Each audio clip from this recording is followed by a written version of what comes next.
दोस्तों, जैसा कि आपको पता है कि जब बच्चे का जन्म होता है उस वक्त से लेकर 12-15 साल के होने तक उन्हें टीकाकरण की जाती है, यानी कि इम्यूनाइजेशन की जाती है। टीकाकरण में काफी तरह की इंजेक्शन लगाई जाती है और कुछ दवा मुंह के माध्यम से पिलाई जाती है, जैसे कि पोलियो। तो आज की इस वीडियो में हम लोग यह जानने वाले हैं कि कौन सा इंजेक्शन बच्चों को किस तरह की बीमारी से बचाने के लिए लगाई जाती है। जैसे मान लीजिए कि किसी बच्चे को अगर बीसीजी इंजेक्शन लगाई जाती है तो क्यों लगाई जाती है, आखिर किस बीमारी से बचाने के लिए बच्चों को बीसीजी इंजेक्शन लगाई जाती है। तो आज इन्हीं सब वैक्सीन को अच्छे से समझेंगे, कौन कौन से बीमारी से बच्चों को बचाती है। तो सबसे पहले बात करते हैं बीसीजी इंजेक्शन के बारे में। तो इसका फुल फॉर्म बेसिलस कैलमिट गुएरिन होता है, जो कि एक प्रकार का वैक्सीन है जो ट्यूबरकुलोसिस यानी कि टीबी के खिलाफ सुरक्षा प्रदान करता है। यह वैक्सीन टीबी के कारण बनने वाला बैक्टीरिया माइकोबैक्टीरियम ट्यूबरकुलोसिस के खिलाफ हमारे बॉडी में एंटीबॉडीज को जन्म देता है। तो यह बात आप ध्यान रखिएगा कि अगर कोई पूछे टीबी किसके कारण होता है तो इसका जवाब है माइकोबैक्टीरियम ट्यूबरकुलोसिस के द्वारा। और अगर कोई पूछे बीसीजी क्यों लगाई जाती है तो इसका जवाब है टीबी के बचाव में।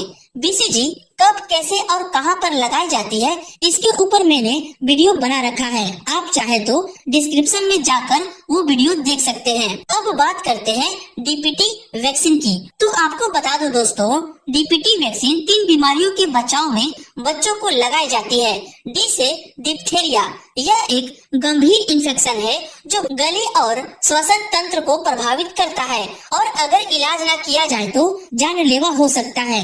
पी से पर्टूसिस, जिसे काली खांसी से भी जाना जाता है या वूपिंग कफ से भी जाना जाता है। यह एक अत्यधिक संक्रमण श्वसन रोग है जो बच्चों और नवजात शिशुओं के लिए बेहद खतरनाक हो सकता है। टी से टिटनस, टिटनस एक प्रकार की बीमारी है जो हमारे मसल यानी कि मांसपेशियों को प्रभावित करता है। टिटनस जिस बैक्टीरिया के द्वारा होता है उसे क्लोस्ट्रीडियम टेटनी कहते हैं। इस नाम को आप याद रखिएगा क्योंकि दोस्तों परीक्षा में, एग्जाम में कई बार पूछा जाता है। तो अब आप समझ गए होंगे कि डीपीटी वैक्सीन 3 तरह की बीमारी से बचाने के लिए इस वैक्सीन को लगाई जाती है। अब बात करते हैं ओपीवी वैक्सीन के बारे में। तो इसका फुल नाम ओरल पोलियो वैक्सीन होता है और इसका 2 बूंद बच्चों के मुंह में पिलाया जाता है और इसका यूज दोस्तों पोलियो वायरस के संक्रमण से बचाने के लिए बच्चों को पिलाई जाती है, यानी कि बच्चों में पोलियो की बीमारी ना हो इसलिए पोलियो वैक्सीन दी जाती है। अब बात करते हैं हेपेटाइटिस बी वैक्सीन के बारे में। तो इस वैक्सीन को दोस्तों हेपेटाइटिस बी वायरस के बचाव में बच्चों को लगाई जाती है। और आपको बता दो दोस्तों, हेपेटाइटिस बी एक ऐसा इन्फेक्शन है जो हमारे बॉडी फ्लूइड जैसे कि ब्लड, वेजाइनल सेक्रेशन, सीमेन, जिनमें हेपेटाइटिस बी वायरस प्रेजेंट होता है, इन बॉडी फ्लूइड के द्वारा फैलता है। और हेपेटाइटिस कुछ और नहीं, यह हमारे लीवर का एक रोग है जिसमें हमारे लीवर में सूजन यानी कि इन्फ्लामेशन हो जाती है। तो अगर कोई पूछे हेपेटाइटिस क्या है तो सिंपली आप बता देना कि यह एक लीवर से जुड़ी बीमारी है जिसे वैक्सीन लगाकर रोका जा सकता है। अब बात करते हैं एमआर वैक्सीन की। तो इसमें 2 तरह की बीमारी शामिल रहती है, एम से मिसलेस और आर से रूबेला। मिसलेस एक प्रकार की बीमारी है जो मिसलेस वायरस के कारण होता है। इस बीमारी में खांसी, जुकाम, बुखार, रेजेस जैसे लक्षण आपको देखने को मिलती है। वैसे ही दोस्तों रूबेला भी रूबेला वायरस से होने वाला एक बीमारी है। इस बीमारी में बुखार, खांसी, जुकाम, रेसेस, आंखों में लालिमा, कान में दर्द जैसे लक्षण आपको देखने को मिलते हैं।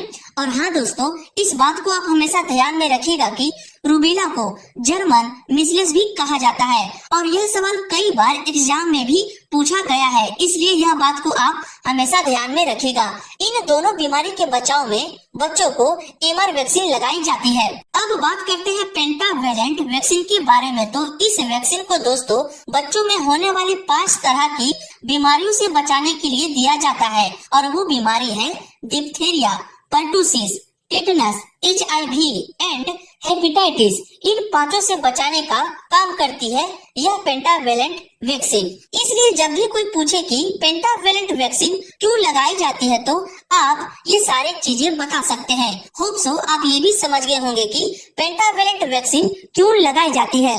अब बात करते हैं जेई वैक्सीन के बारे में। तो जेई का पूरा नाम जैपनीज इंसेफ्लाइटिस होता है और यह एक तरह की वायरस से होने वाली बीमारी है और यह वायरस दोस्तों मच्छरों के द्वारा फैलाया जाता है और यह बीमारी हमारे ब्रेन में इन्फ्लामेशन और नर्व सिस्टम को प्रभावित करता है। तो याद रखिएगा जेई एक वायरस है जो मच्छरों के द्वारा होता है। उम्मीद है आप जेई वैक्सीन का यूज भी समझ गए होंगे।